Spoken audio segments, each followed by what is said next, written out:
이제 오늘 이 또 가정의 달을 맞이하는 두 번째 주일을 맞이하면서 우리가 함께 말씀을 나누고 또 나누는 말씀 가운데에서 하나님께서 우리에게 이제 주시는 그 말씀은 무엇인가를 마음판에 새기고 나가서 실천하면서 이제 주님의 제자의 역할을 감당하는 우리 모두가 되시기를 주님의 이름으로 축원합니다. 자, 오늘은 두 절의 말씀, 짧은 말씀입니다. 예레미야에 있는 이 말씀을 가지고 우리가 말씀을 나누기를 소원하는데, 자, 우리가 예전에 그 속담 중에 이런 가끔 우리도 자주 하던 말 중에 이런 말이 있습니다. 자락 끝에 불난다. 뭐 이런 말이 있죠. 야, 그렇게 하다가 자락 끝에 불 붙는 수가 있어. 자락 끝에 불 나는 수가 있어. 라는 이야기가 있습니다. 이 말이 무슨 말입니까? 어떤 일에 대해서 너무 자신하고 너무 자만해서 자랑을 늘어놓다 보면 그 자랑한 후에 바로 낭패볼 일이 생길 수 있다라는 말이 바로 이 자랑 끝에 불난다라는 말이죠. 자, 이런 말이 있음에도 불구하고 참 사람이라는 게 누구도 예외가 없이 사람은 어떠한 일에 대해서 또는 나의 어떤 것에 대해서 누구나 자랑하고 싶은 마음을 가지고 살아가는 것이 사람의 속성이다라는 거예요. 그러니까 사람은 뭔가 좀 잘 되는 것이 있거나 뭔가 좀 내가 자랑스러운 일이 있으면 그것을 누구에겐가는 자랑하고 싶어야 되는 그 마음을 가지고 우리가 살아가게 됩니다. 그리고 또한 그 자랑하고 싶은 마음이 우리의 속에 있을 때 그때는 놀라운 생각들, 놀라운 기지들이 발휘되기도 합니다. 우리가 흔히 볼 수 있는 자랑에 대한 것에 대해서 볼 수 있는 것 중에 반지를 좋은 걸 샀어요. 반지가 어디서 비싼 반지를 선물을 받았다거나 어떤 반지가 있습니다.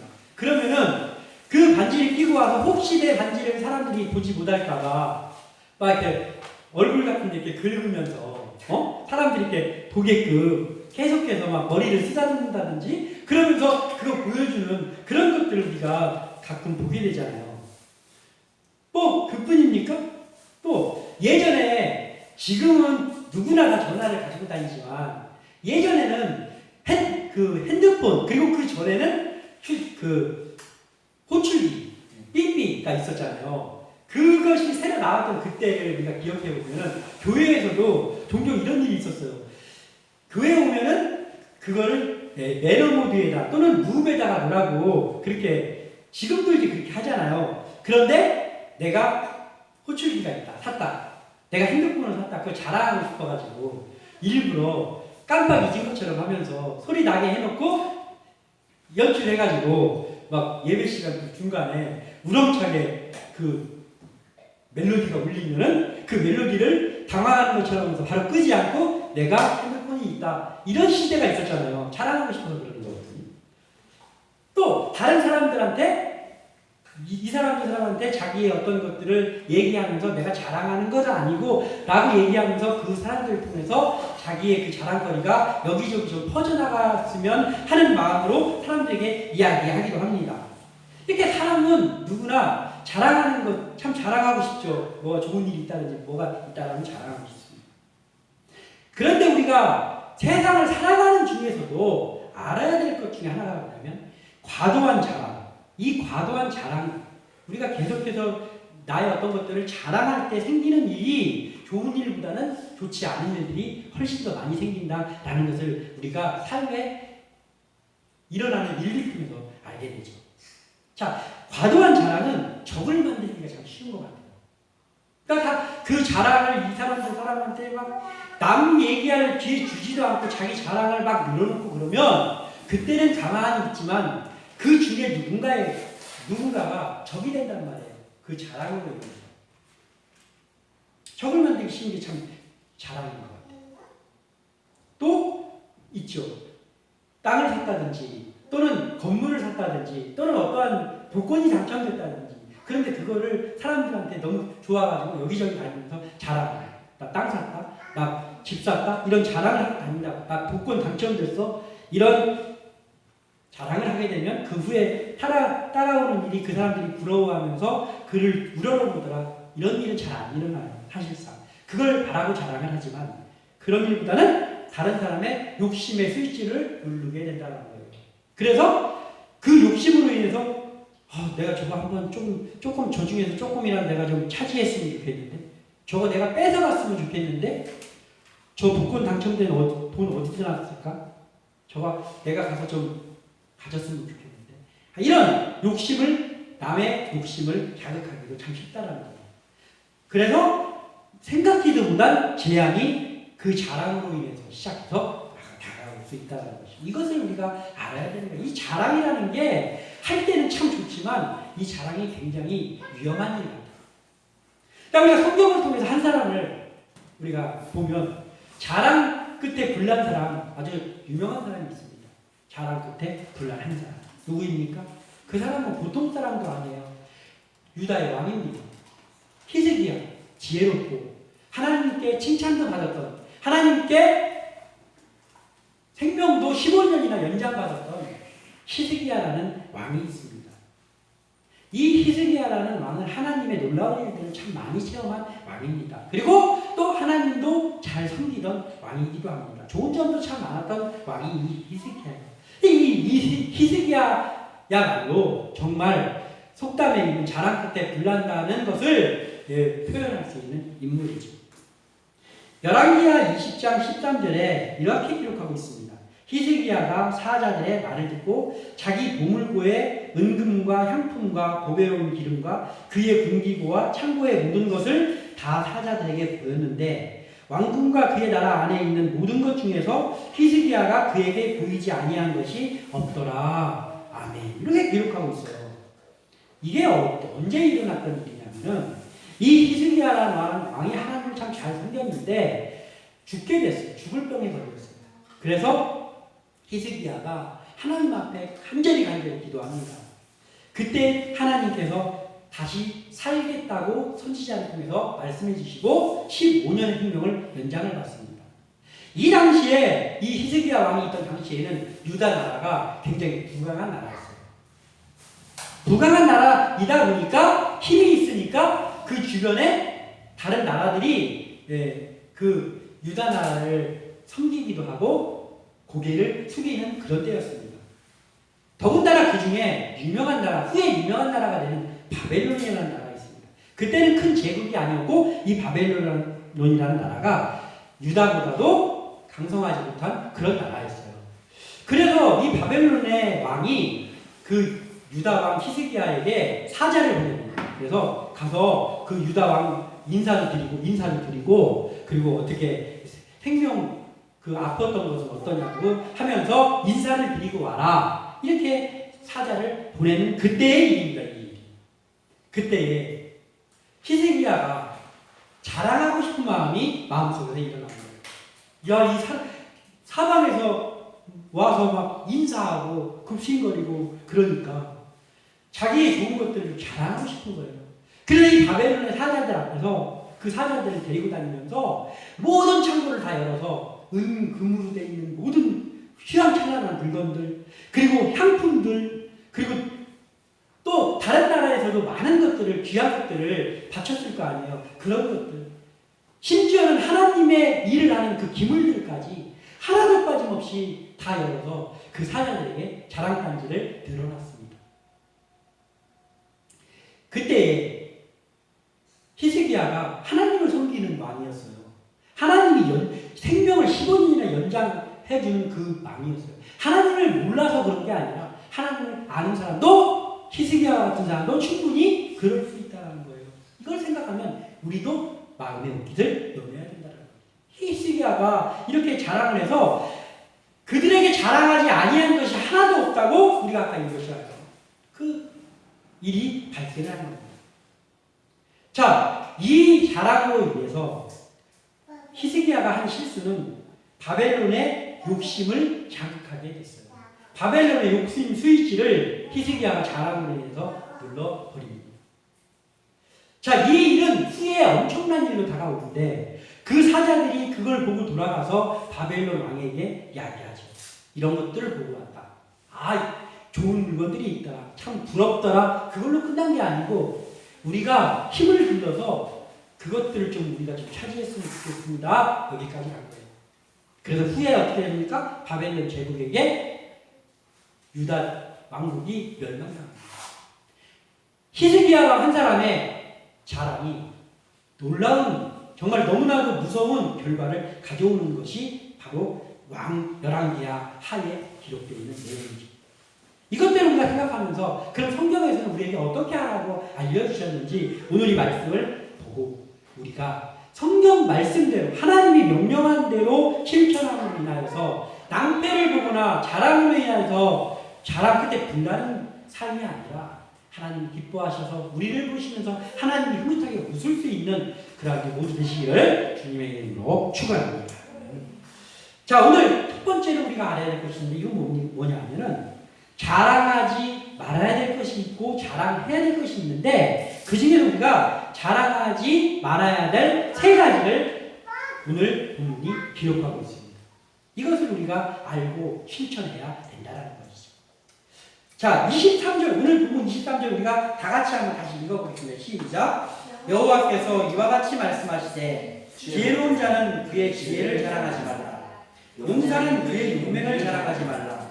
부자는 그의 부함을 자랑하지 말라. 아멘. 이렇게 기록하고 있어요. 예레미야가 기록한 이 말씀은 여호와께서 이와 같이 말씀하시되, 자, 이것이 예레미야를 통해서 전달된 말씀이지만 그 말씀을 했던 분이 누구냐? 우리가 섬기는 여호와 하나님이라는 거예요. 여호와 하나님께서 하셨던 명령이라는 거죠. 자, 세 가지를 말씀하고 있습니다. 첫 번째 무엇입니까? 지혜로움이 있을 때 그 지혜를 자랑하지 말라라는 거예요. 지혜가 없는 사람은 뭐 자랑할 것도 없지만 지혜가 있을지라도 그 지혜자가 그 지혜를 자랑하지 말라라고 하나님께서 우리에게 당부하고 있는 거예요. 자, 사람의 지혜는 어떻습니까? 우리가 알고 있는 사람 중에서 우리가 알고 있는 사람 중에 가장 지혜로웠던 사람이 우리가 교회를 다니는 신앙인들은 누구나 알 수도 있고 세상 사람은 잘 모를 수 있는 한 사람 있잖아요. 솔로몬입니다. 솔로몬은 안 믿는 사람들도 알 수도 있는, 많은 사람들이 알고 있는 사람이잖아요. 사람으로 태어난 사람 중에서 가장 지혜로웠던 사람이 누구냐 하면 바로 이 솔로몬을 들 수 있습니다. 왜냐하면 솔로몬의 지혜는 하나님이 주신 지혜예요. 그냥 사람에게 생긴 지혜가 아니고 하나님이 그의 기도를 들어주시고 주신 지혜예요. 그런데 이 솔로몬의 지혜 영원했습니까? 아니죠. 솔로몬의 지혜가 하나님이 주셨지만 하나님을 잘 섬기고 하나님만 자랑하면서 그 솔로몬이 나라를 다스렸을 때는 그보다 더 지혜로울 수가 없죠. 그런데 후에 솔로몬도 역시 자랑을 늘어놓았고 솔로몬도 역시 자기를 자랑하고 하나님의 마음을 서운하게 하고 우상을 들여오고 우상을 섬기는 나라의 딸들과 결혼을 하고 타락하게 되니까 하나님이 주신 지혜임에도 불구하고 솔로몬의 말년이 바람직하지는 않았다라는 걸 우리가 말씀을 통해서 알죠. 자, 사람의 지혜는 가장 지혜롭다고 했던 이 솔로몬의 지혜마저도 완전치가 않다라는 거예요. 그러니까 언제까지나 영원토록 지혜로울 수 없다라는 거예요. 하나님을 섬기고 하나님 앞에 있을 때 그 하나님이 그 지혜를 유지시켜 주시는 거지 우리의 힘으로 그게 유지가 되어지지 않는단 말이에요. 그러한 유한한 그 지혜를 자랑하지 말라라는 거예요. 사람의 부정확한 것들, 그것들을 자랑하지 말라는 거예요. 자, 우리의 지혜, 우리의 지식 얼마나 단순한 것들입니까? 자, 공학 박사가 있습니다. 그럼 그 공학 박사가 똑똑한 사람들이잖아요. 그런데 그 공학 박사가 장사하는 데 가서 장사하라고 하면 그렇게 멍청할 수가 없어요. 공학 박사라고 하지만. 시장에서 장사하는 분들보다도 계산을 더 잘 못해요. 운동선수들, 엄청나죠. 그 운동할 때 그 순간적으로 그 지혜가 나오잖아요. 운동하는 사람의 지혜. 그런데 그 사람은 나중에 은퇴하고 사업하는 데다가 갖다 놓으면 어떻게 됩니까? 사업을 잘합니까? 잘하는 사람도 간혹 있지만 돈을 다 말아먹는 경우가 얼마나 많습니까? 사람의 지혜나 지식은 한정돼 있고 그것이 완전하지 않다라는 거예요. 우리 학교에서 보면 이럴 때 있잖아요. 내가 이게 맞다라고 생각하고 있었는데 그래서 다른 사람한테 이거야 라고 얘기했는데 그 사람이 나하고 다른 얘기를 한단 말이야. 그거 아니고 이건데? 그러면 나는 분명히 그거라고 생각하고 있는데 간혹 보다 보면은 내 생각이 반드시 맞다고 생각했는데 나중에 보니 내 기억력이 틀렸을 때 참 많잖아요. 저도 참 그럴 때가 많습니다. 사람이 아무리 정확한 것 같고 내가 정확하게 생각하고 있는 것 같아도 그게 정확하지 않다라는 거예요. 그런데 그런 것들을 우리가 자랑하면 우리는 미련한 가운데 빠질 수 없는 것이죠. 하나님의 영광을 드러낼 수 없다라는 거예요. 왜 하나님은 지혜자로 지혜를 자랑하지 말라고 했습니까? 그 지혜를 자랑하는 것이 하나님의 영광을 드러낼 수 없기 때문이라는 것이죠. 그래서 또한 그 자랑한다는 그 자체가 교만이에요. 나는 교만하는 게 아니야. 내가 교만해서 하는 게 아니고 내가 그냥 그 얘기를 하는 거야 라고 말할지라도 그 속에 자랑하고자 하는 마음이 있다면 그것은 아무리 교만이 아니라 해도 그 속에 교만도 있다라는 거예요. 그것이 잦아지다 보면 하나님의 영광을 드러낼 수 없고 하나님의 영광만 드러낼 수 없는 게 아니라 나에게도 유익이 없다라는 거예요. 그래서 지혜자라 할지라도 그 지혜를 자랑하지 말라라는 것이죠.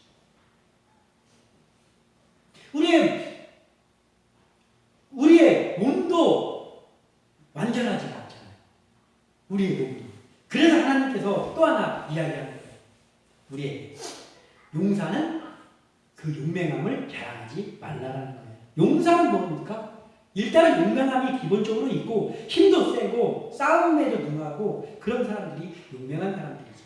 용맹한 사람이라면 나라를 지키는 군인들이나 그러한 사람들일 수도 있고 또 나라를 빛내는 체육 운동선수들도 용맹한 사람들이라고 볼 수가 있잖아요.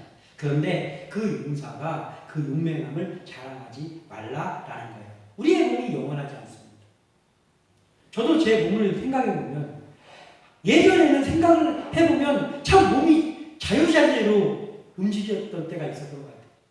내가 움직이고 싶은 대로 움직이고 싶고 달리기를 할 때도 어쩌면 몸이 그렇게도 스프링처럼 잘 튕겨쳐 나가던 그런 때가 있습니다. 제가 중학교 3학년 때 예전에 체력장이 있었거든요. 그 체력장을 할 때 제가 중학교 2, 3학년 때 100m 달리기를 12초 플랫을 뛰었어요. 운동 대회 나가는 사람, 소년체전에 나가는 사람이 아니고는 제가 거의 제일 빠르다고 할 정도로 그렇게 몸이 잘 움직였어요. 지금은 어떻습니까?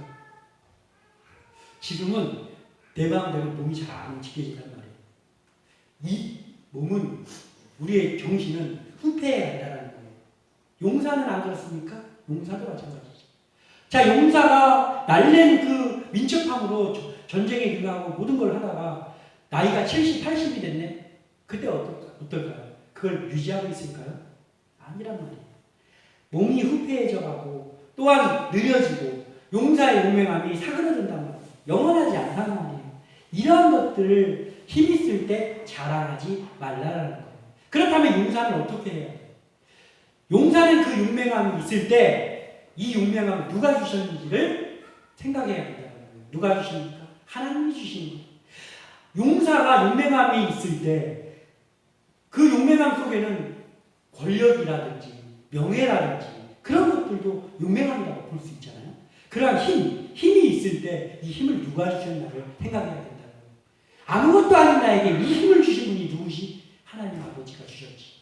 그래서 그 힘을 가지고 그 용맹함을 가지고 하나님을 영화롭게 하는 일에 사용을 하고 그리고 약한 사람들을 돕고 약한 사람들에게 그 힘을 쏟아서 그들을 인도하는 일에 그때 사용한다라고 하면 그 용맹함도 달란트가 될 수 있는 거예요. 용맹함이 달란트가 되는 거예요. 하나님이 주셨다는 것을 알고 그 하나님의 영광을 드러내고 사람들을 도움을 주는 그 선한 일에 그 용맹함을 용사가 사용한다면 그것도 재능, 달란트가 된다란 말이죠. 그러나 자랑을 하지는 말아야 되는 것이죠. 우리도 마찬가지입니다. 우리에게 아직도 후패해가고 있지만 그래도 뭔가 남들이 갖지 못한 그러한 용사의 어떤 마음, 어떠한 면이 우리의 각자에 있지 않습니까? 그럼 우리는 그것을 자랑하지 말아야 되는 거예요. 이것을 하나님이 주셨지라는 생각 속에 그걸 가지고 선한 일에 사용하려고 힘써야 된다는 거예요. 이것이 오늘 하나님께서 예레미야를 통해서 우리에게 강조하고 있는 말씀이라 할 수 있죠. 자, 용사의 용맹함을 자랑하지 말아야 될 것이 아까 히스기야를 알 수가 있죠. 바벨론이 조금 유다보다 약할 때 그때 급신거리면서 와서 인사도 하고 그랬잖아요. 자, 그 용사의 유명함, 이 유다 용사의 유명함 언제 깨집니까? 그 용사의 유명함보다 더 유명한 누군가가 나타나면 산산이 무너집니다. 바벨론이 힘을 길러서 바벨론 제국이 될 정도의 힘이 길러지니까 유다의 유명함이 아무것도 아니란 말이에요. 그러니 자랑하면 뭐 하겠냐? 오히려 자랑을 해서 낭패를 당했지. 우리는 절대로 이것을 명심해야 된다는 것. 또한 우리가 한 가지 정말 중요한 것이 있습니다. 한 가지.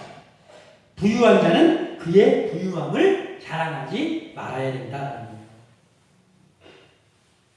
하나님께서 사업에 복을 주시고 또는 하나님께서 나의 직장에 복을 주시고 또는 심지어는 많은 재산을 가지고 있는 부모, 태어나봤더니 많은 재산을 가지고 있는 부모 밑에서 태어나서 그 재물을 나중에 물려받았다 할지라도 어찌되었던 어떠한 늑대로라도 부하게 되는 사람이 있잖아요.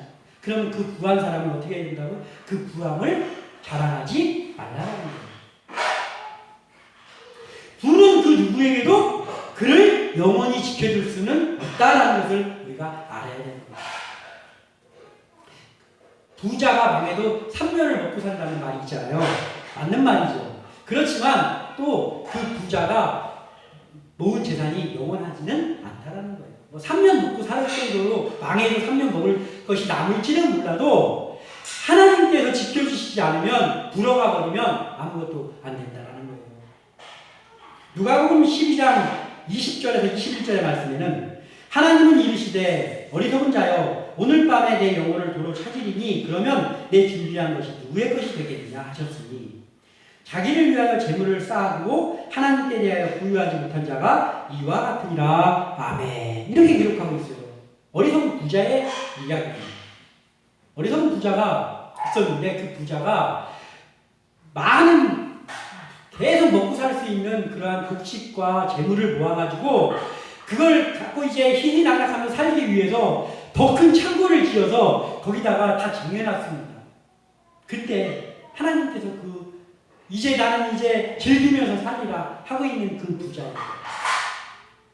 내가 오늘 밤에 네 생명을 취할 건데 그러면 네 재물이 누구의 것이 되겠느냐 라고 하시는 것. 그 얘기예요. 예수님께서 하신 말씀입니다. 우리가 부가 있다고 어떤 부가 있다고 할 때 우리의 영혼이 오늘 밤에 하나님께서 거두어 가신다면 그 부를 우리는 단 10원도 즐길 수 없다라는 거예요. 이걸 알아야 되는 거예요. 그럼 어떻게 해야 됩니까? 우리에게 작은 것이라도 넉넉함으로 하나님이 채워주셨을 때 그것을 자랑하는 것이 아니라 언제 어떻게 우리를 떠날지 모르는 그 재물을 가지고 선한 일에 선용해야 된다는 거예요. 그것이 우리가 해야 되는 거예요. 우리가 부족하지만 누구 있으면 그에게 베풀기도 하고 돕기도 하고 이것을 해야 되는 거예요. 근데 마냥 자랑하면서 내가 이걸 즐기리라 하면 우리도 이 어리석은 부자와 다를 게 없다는 것이죠. 그래서 하나님께서는 부를 자랑하지 말라는 거예요. 자랑하지 말고 그 부를 사용해서 하나님의 영광을 드러내고 사람들에게 유익을 끼치는 일을 선한 일을 해라는 거예요. 그러면 돈이 그냥 자기만 즐기고 많은 것으로 있다면 그냥 돈일 뿐이에요. 돌고 돌고.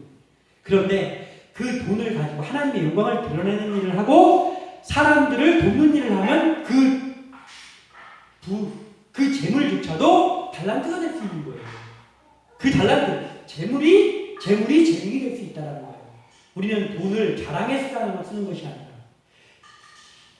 달란트로 사용해야 된다는 거예요. 이것이 오늘 하나님께서 예레미야를 통해서 우리에게 말씀하시는 그러한 말씀입니다. 자, 그렇다면 타고나기를 누군가에게 뭔가를 자랑하고 싶어하는 사람의 마음을 하나님께서 또 채워주시는 말씀이 있는 거예요.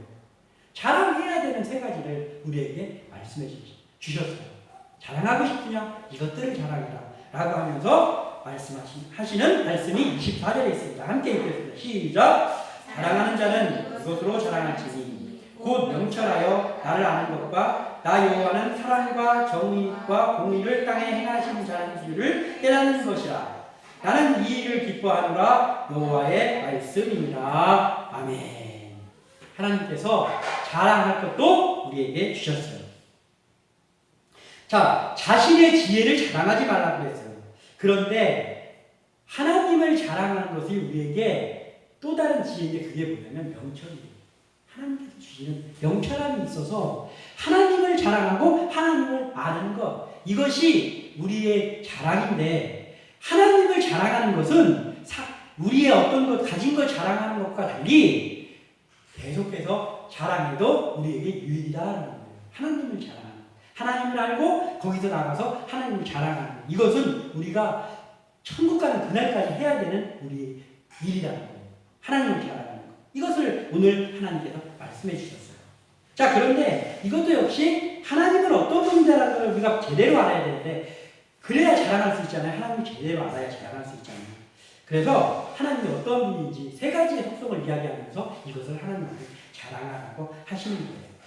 자, 우리가 먼저 알아야 될 하나님의 성품이 있는데, 하나님이 사랑이라는 것을 우리가 자랑하고 알고 자랑해야 되는 거예요. 하나님이 사랑이다. 사랑과 정의와 공의. 사랑, 첫 번째 사랑입니다.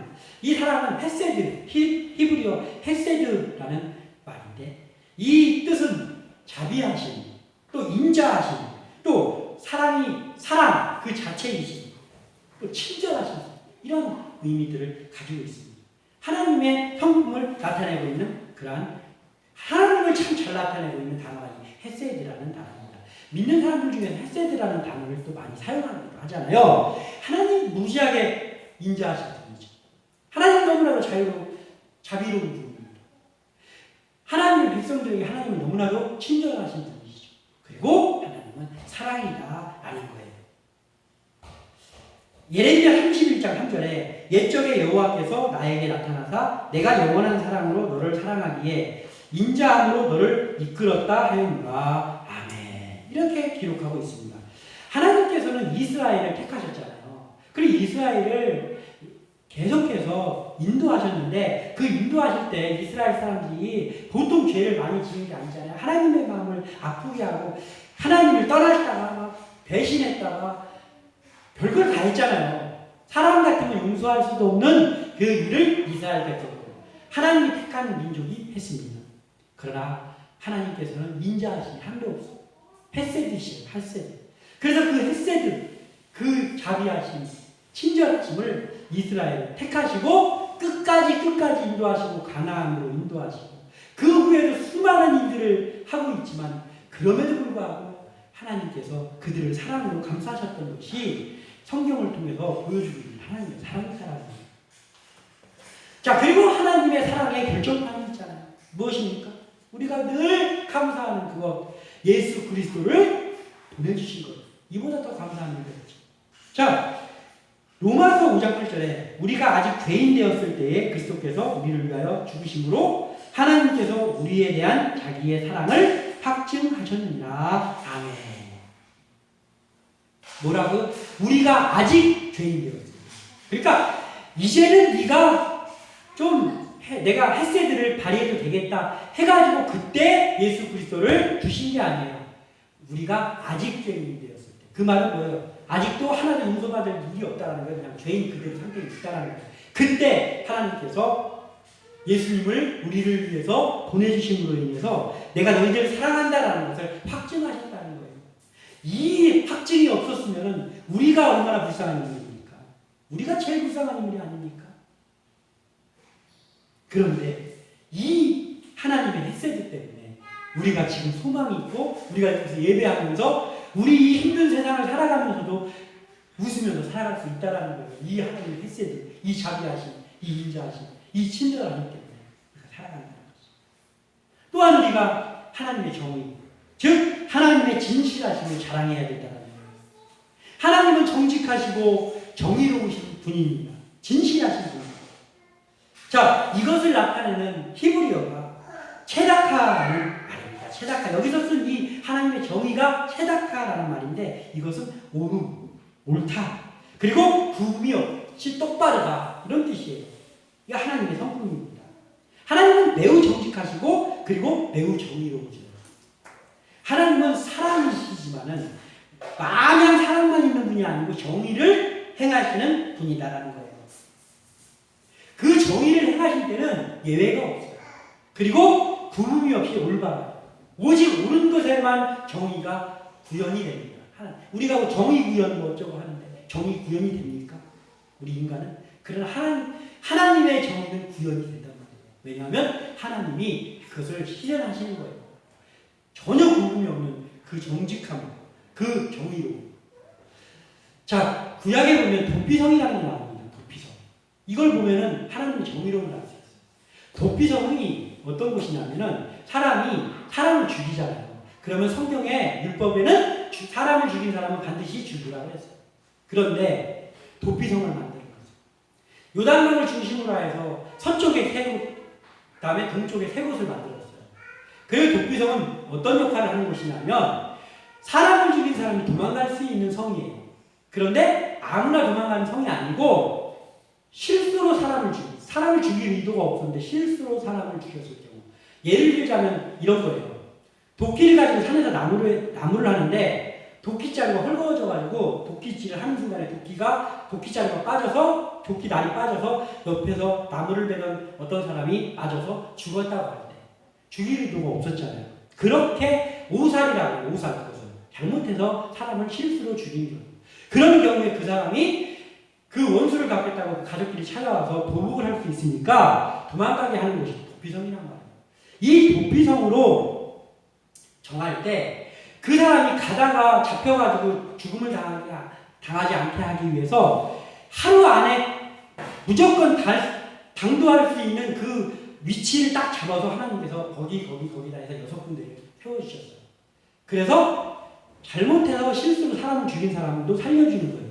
그러나 나중에 알고 봤더니 그가 잘못해서 죽인 게 아니고 살인을 의도를 가지고 죽였다고 하면 도피성으로 도망가 있어도 거기서라도 끌어내서 죽이라고 하나님께서 말씀하십니다.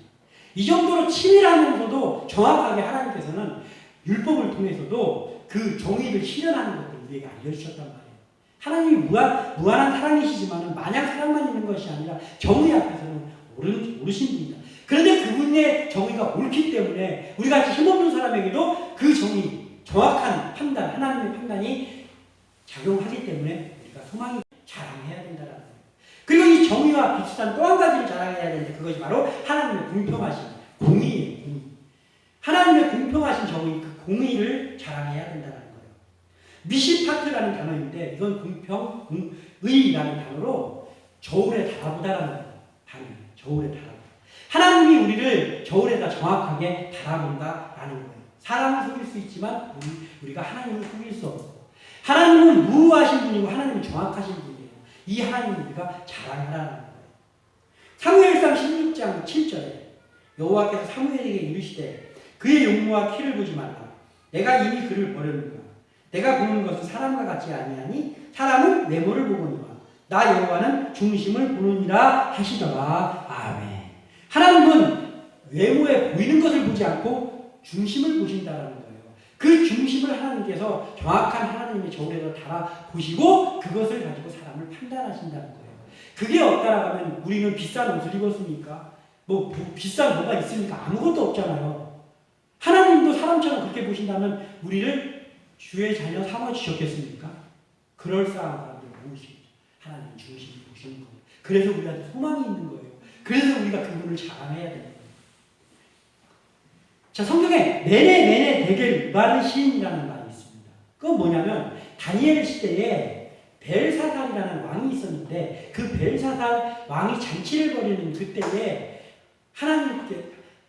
하나님께서 어떠한 손이 나타나게 하셔서 그것을 쓰게 하신 거예요. 그런데 그것을 지혜로운 다니엘이 해석을 하게 하셨는데 그 말이 내내 되게 무바르신 이 의미는 뭐냐면 하나님의 저울에다 달아보니 부족함이 있었다 그런 의미예요. 큰 나라의 왕이었지만 이 벨사살 왕이 하나님이 보시기에는 함량 미달이었던 거예요. 그래서 하나님께서 그를 그날 밤에 죽임을 당하게 하십니다. 함량 미달이어서. 그가 유명한 왕이었단 말이에요. 권력이 있는 왕이었어요. 그러나 하나님의 공평하신 저울에 달렸을 때 그의 부족함이 드러났고 그로 인해서 하나님께서는 그를 죽임을 당하시게 하셨다라는 거예요. 공평하신 하나님, 공의로우신 하나님. 또한 하나님께서는 얼마나 공평하심을 좋아하시냐면 잠언 11장 2절에 속이는 저울은 여호와께서 미워하시나 공평한 주는 그가 기뻐하시는다. 아멘. 이렇게 기록하고 있어요. 또한 너희는 재판할 때에 불의를 행하지 말며 가난한 자의 편에 들지 말며 세력 있는 자라고 두둔하지 말고 공의로 사람을 재판할지며 레위기 19장 15절에도 말씀하고 있어요. 그러니까 하나님께서는 모두에게 공평한데 재판할 때 가난한 자라고 해서 그를 불쌍하다고 그의 편을 들어주지 말라라는 거예요. 공평하게 하라는 거예요. 가난한 자라고 해도. 그리고 권력이 있는 자라고 해도 그를 두둔하지 말라라는 거예요. 모두에게 공평하라는 거예요. 이 하나님을 우리가 자랑하라는 거예요. 우리가 자랑해야 될 건 이 정의와 또한 공의로우신 이 하나님, 사랑이 많으신 이 하나님을 우리가 자랑하는 것. 이것이 바로 명철함이고 그것은 우리가 계속해서 자랑을 하라는 거예요. 오늘 우리가 이 말씀을 살펴보면서 우리의 삶 속에서 하나님이 자랑하지 말라고 알려주셨던 그것들 우리가 철저히 자랑하지 않고 오히려 그러한 것들이 우리에 있다라면 그것을 가지고 하나님의 영광을 드러내고 사람들에게 선을 행하는 데 사용하고 그리고 하나님을 자랑, 이 정의로우시고 이 공의로우시고 또 이 사랑이 가득하신 이 하나님을 자랑하며 살아감으로 인해서 하나님의 칭찬받고 하나님이 기뻐하시는 주의 종들 우리 모든 성도들 다 되시기를 주님의 이름으로 축원합니다. 기도합니다.